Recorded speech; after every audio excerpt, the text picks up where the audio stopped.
¿Qué tal? Muy buenas noches, tardes o buenos días, compañeros, ya sea el caso en el que lo estén viendo. Vamos a iniciar con esta presentación en la cual vamos a hablar de lo que es la ley de Ohm y la ley de Kirchhoff y sus aplicaciones. Bueno, vamos a empezar con lo que es la ley de Ohm. La ley de Ohm es una ley de electricidad que establece la fuerza de una corriente continua es directamente proporcional a la diferencial del potencial inversamente proporcional a la resistencia de un circuito. En términos matemáticos se resume en que V es igual a la resistencia por intensidad, donde la resistencia nos referimos al obstáculo de una corriente que se encuentra en su camino. Recordemos que entre más alto sea o sí, en cuanto más alto sea, más difícil será que la corriente lo atraviese. La unidad de medida de este es ohmio y se representa con la letra griega omega. La letra I es la intensidad de corriente eléctrica que atraviesa un conductor expresada en amperios. La letra V es el voltaje, que nos referimos a la diferencia de potencial entre un punto o con respecto a otro expresado en voltios. ¿Qué es la ley de Kirchhoff? En el análisis de circuitos eléctricos no suele ser suficiente con emplear la ley de Ohm. Para ello se acude a las leyes de Kirchhoff que completan el análisis de circuitos como una herramienta eficaz para analizar y resolver una gran variedad de circuitos eléctricos. Las leyes de Kirchhoff se llaman así en honor físico alemán Gustav Robert Kirchhoff, que introdujo la ley de corriente o primera ley de Kirchhoff y la ley de tensión o segunda ley de Kirchhoff. La primera ley de corriente o la primera ley de Kirchhoff se basa en la conservación de la carga, lo cual implica que la suma algebraica de las cargas dentro de un sistema no pueden cambiar, lo que quiere decir que la suma algebraica de las corrientes que entran a un nodo es cero. Donde encontramos que n es el número de ramas conectadas al nodo y n es la enésima corriente que entra o sale del nodo. De acuerdo a la ley de corriente de Kirchhoff, se puede considerar positivas o negativas las corrientes que entran a un nodo, siempre y cuando las corrientes que salen de ese nodo se tomen con el signo opuesto de las corrientes que entran al mismo nodo, ya sea el caso, y lo vamos a ver ahorita más adelante. La segunda ley de Kirchhoff se basa en que en el principio de la conservación de la energía, lo cual implica que la suma algebraica de la energía producida dentro de un sistema siempre permanece constante. Por lo tanto, estableciendo en la ley de Kirchhoff, la suma algebraica de las tensiones de una trayectoria cerrada o malla es cero. De acuerdo a la ley de voltaje de Kirchhoff, se pueden considerar positivas o negativas las tensiones presentes en una malla. Esto depende de la polaridad que se asigna a cada tensión y del sentido de la corriente en cada malla, ya sea en el sentido de las manecillas del reloj o en el sentido de lo contrario. Normalmente se expresa en el sentido de las manecillas del reloj, y por cuestiones prácticas les recomiendo que lo hagan de esa manera. La polaridad de la tensión que se asigna de acuerdo a la primera terminal encontrada al recorrer la malla en el sentido que fluye la corriente se comienza en cualquier elemento hasta recorrer todos los elementos en la malla o lazo. En este caso, para el primer elemento, voltaje 1, la corriente fluye de la terminal negativa a la positiva, por ello a voltaje 1 le corresponde un signo negativo. Para el elemento con voltaje 2, la corriente fluye con la terminal positiva a la negativa, por ello el voltaje 2 le corresponde un signo positivo. Sucede lo mismo con voltaje 3, que para el cuarto elemento V4 la corriente fluye de negativo a positivo, por ello le corresponde un signo negativo, y finalmente voltaje 5 tendrá un signo positivo, ya que la corriente fluye de positivo a negativo. ¿Qué es un circuito en serie? Un circuito en serie es aquel circuito que posee más de una resistencia en un solo camino a través del cual fluye la electricidad. Desde un extremo del circuito, los electrones se mueven a lo largo de un camino sin ramificaciones a través de las resistencias hasta el otro extremo del circuito. Todos los componentes en un circuito en serie están conectados de un extremo a extremo.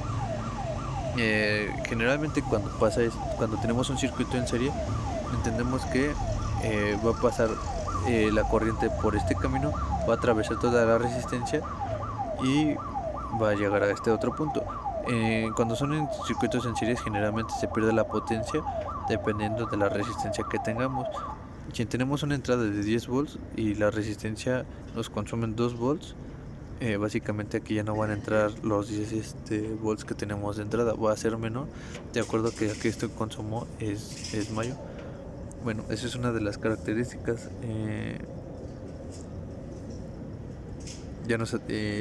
La segunda característica es la resistencia total en cualquier circuito en una serie es igual a la suma de las resistencias individuales, y la tensión total en un circuito en serie es igual a la suma de las tensiones de cada uno de los receptores en cada serie. Entonces ahorita vamos a hacer un ejercicio de un circuito en serie, que es lo que les platicaba. Calcular la intensidad del circuito dada la fuente de 10 volts con resistencia de R1 es igual a 10 ohms, R2 es igual a 8 ohms y la resistencia 3 es igual a 12 ohms. Primer paso, que es lo que tenemos que hacer, es sumar todas las resistencias totales que tenemos en nuestro circuito malla,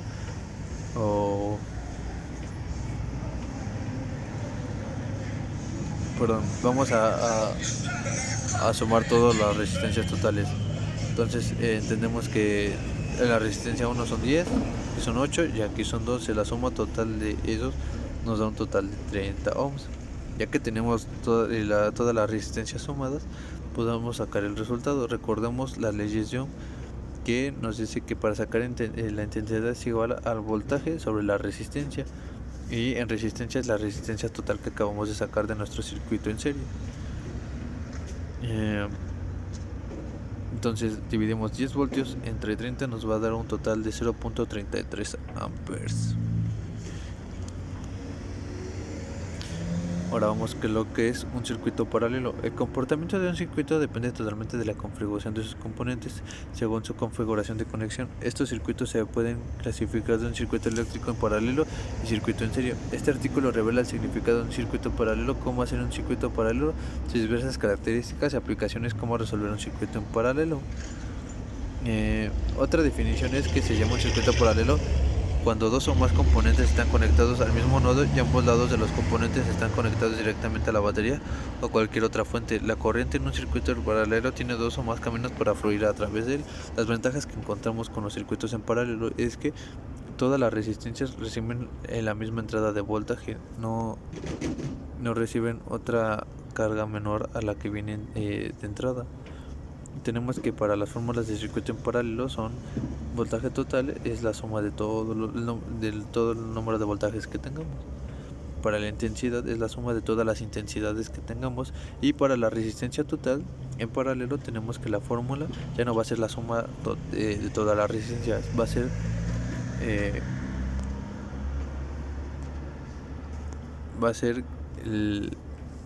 ser 1. La resistencia total va a ser 1 sobre la resistencia 1 más 1 sobre la resistencia 2 más 1 sobre la resistencia n, que es el número de resistencias que tengamos en un circuito. Pasamos ahora sí a un primer ejercicio de circuito en paralelo. Dados los datos, calcula la intensidad del circuito en paralelo. Tenemos una batería de 20 volts y 3 resistencias. Es una resistencia de 10 ohms, una de 5 ohms y la tercera sería de 4 ohms. Calcule la intensidad del circuito. Lo primero que tenemos que hacer es sacar la resistencia total de la resistencia de nuestro circuito. Entonces recordemos la fórmula, que la tenemos aquí al lado. Va a ser 1 sobre la resistencia de 1 más 1 sobre la resistencia de 2 y 1 sobre la resistencia 3. Esto nos va a dar un total que en este caso nos está dando 1.81 ohms. Ya que tenemos la resistencia total, ahora sí ya podemos sacar cuál es la intensidad que nos está pidiendo. Entonces entendemos que intensidad va a ser a voltaje sobre resistencia total. Entonces en este caso, como tenemos 20 volts, vamos a dividir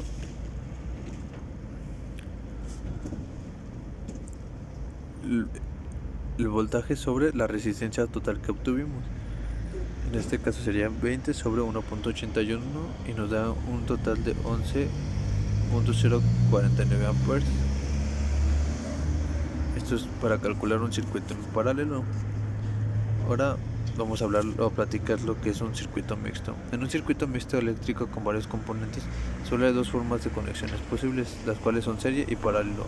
Se pueden combinar y mezclar configuraciones usando componentes en serie y paralelo en un mismo circuito. Básicamente en un circuito mixto se basa en que se combinan los dos tipos de